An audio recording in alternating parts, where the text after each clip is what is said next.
I found the account of the first night my brother spent alone. It was written in a draft email on his phone with no recipient and the title, Concentrate.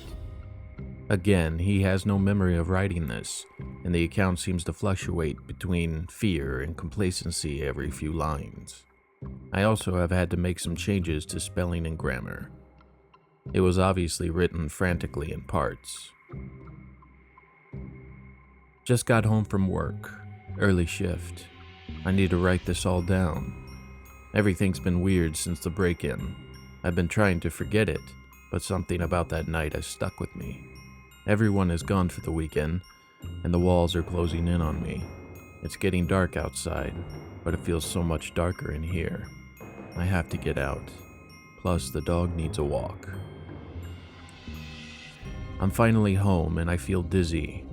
I must have walked for at least 3 miles, but it all feels like a dream that's fading from my memory, even while I write it down. I think I met someone in the woods.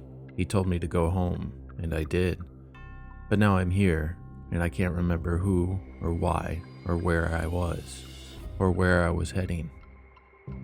He said he would come back with me, told me to relax, and I have. It's cold in the house with him here, but I'm feeling less lonely. Though Miles doesn't like him. If he's going to stay, they need to get along. It's 3:20 a.m. I don't remember going to bed, and I don't remember the stuff I fell asleep writing. Who did I invite into the house? Downstairs, someone is opening and closing all the doors. I've tried to peek outside my room, but it's so black that I start to feel dizzy, and my head gets cloudy just looking out. It's now close to dawn. About 5 minutes ago, he came up the stairs. He walked right up to my closed door and haven't moved since. Someone is standing right outside, making no noise. I'm not scared anymore. I feel guilty. It's so dark in the house, I should let him in. I invited him to stay. He said he will be back tomorrow and will bring a friend. A lot of you guys seem to have some insights about details of my brother's account that at the time I thought nothing of, so I've realized the importance of recording as much as possible. I think it's important to talk about what had happened about a month ago. Hopefully, you can help shed some light on it. We were burgled, which isn't rare around here, but the more I think back to it, the more I start to doubt the account of the things that my family and I have accepted. It was just me at home, with the dog of course, whose name is Miles if you're wondering. My parents were out for the evening and my brother was at work. He works part-time at a pub, a very short walk away. It's so close you can see the lights from his bedroom window. Earlier that day, my dad had opened the door to a pretty shabby-looking guy trying to sell us insulated windows. The police later told us that this man was casing the place, just trying to get a look at the locks and see what he could get through the windows. I don't believe that. It got to around 10:45 p.m., and I started wondering when my bro would be home.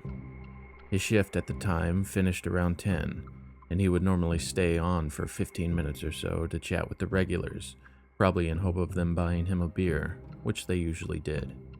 I tried calling him a couple of times, but it went straight to voicemail. I was thinking about going over there to see what was happening, when he kind of just burst in. He was visibly shaken, but also visibly a bit tipsy, so it was hard to tell what was going on. I asked what was up, to which he replied, "Nothing, just some weirdo at the pub." I probed a bit more, and he eventually told me that after his shift, he had a usual pint and a chat with the regular lot, but noticed a very weirdly dressed man staring at him incessantly. This guy was wearing a sort of muddy white overcoat and seemed to be constantly grinning at him the whole time, but only slightly. When he asked out loud, "Do you want something, mate?" The regulars with my brother was with looked a bit startled. As far as they could see, they said, it was just an old guy in a worn-out jacket watching the TV. My brother stopped mid-sentence while explaining this, looked out the window for a couple of silent seconds, then told me he just had a weird night and quickly went to bed. I know Miles seems to be featuring prominently in this account. but I'm starting to feel he knows a lot more than me at this point. That night, I walked him around the immediate neighborhood as usual before bed at 11:15. Nothing to tell. I got ready for bed and went down to let him out to do his business, but he wouldn't go outside. He just sort of looked out into the darkness, past the 10 or so feet of visibility that our garden light provides. Again, I didn't think much of this. My parents rang. They were staying the night at a friend's house just up the road where they'd been all evening.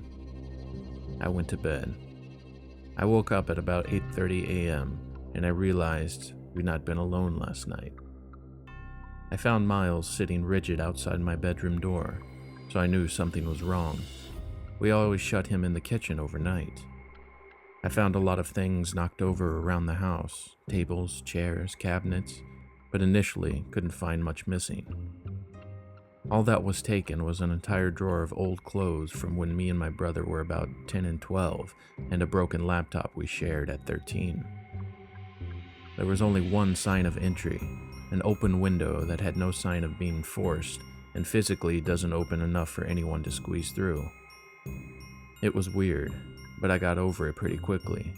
These things happen, and I just felt glad nothing valuable was taken. Maybe they were only looking for stuff they could sell quickly and left when they didn't find much. Though why they took some old clothes is a mystery. But the whole thing affected my brother differently. He started having vivid nightmares and staying up until early hours as if on guard. So that was what happened about a month ago. Today is the first day since my parents and I got back home. We found my brother asleep in the attic. The ladder was nearby, but it's not obvious how he got up there from its current position. It only took a minute to figure out where he was, but it wasn't comforting when we did. We woke him up. He was dazed and docile. He went straight to his bed and slept for another hour. When I went in with some coffee to find out what happened, my parents thought it'd be best for me to try and question him alone. He was very confused. He didn't remember being in the attic. He didn't remember how he got there. As far as he was concerned, he had gone to bed around 11, after some film he was watching had finished, and woke up to me probing him for no reason. By now it was 11:30 a.m., but he was tired and told me to leave him to doze a bit longer. I took his phone with me while he slept and found the account I previously posted. He has no recollection of it, he says. So today happened as normal. My parents don't seem to be spooked at all. They found the empty beer cans and put it down to a bit of drunken house exploration. But my brother is not the same today. The last time I saw him act even remotely like this was when I caught him frantically trying to light a cigarette in the back of the garden 5 years ago. That mix of guilt and furtiveness. I tried to put it out of my head, but then I noticed Miles. He was limping, and as I write this, he still won't put pressure on his front left leg. It was my brother who offered to walk him today, who took him into the woods and came back an hour and a half later, more distant than before. It's now the evening. I'm back from work to find that my brother is still in his room. He hasn't eaten still. My dog is still limping and won't go upstairs. Everything just feels wrong to me. I checked the attic one more time and found one thing that I must have missed before. A short piece of blue ribbon, very faded.